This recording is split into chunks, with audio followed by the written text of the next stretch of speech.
If you're unsure if a girl you're interested in is single, there are several ways to find out without directly asking. Check her social media profiles for any indication of her relationship status, such as explicit statements or pictures with the same person. If you don't have access to her social media, send her a friend request, but make sure your own profile is presentable first. Consider her social life and if she spends time with single friends or frequents the same places hoping to meet someone. Pay attention to how she interacts with other people, as someone who is open to dancing and chatting may be single. Look for eye contact and a friendly smile as signs that she may be interested in you.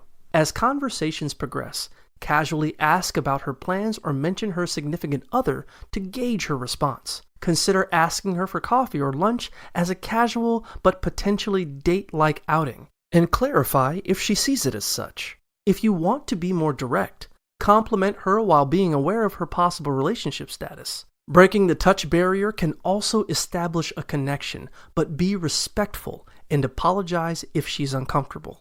Ultimately, it's important to approach the situation with respect and consideration for her feelings and boundaries.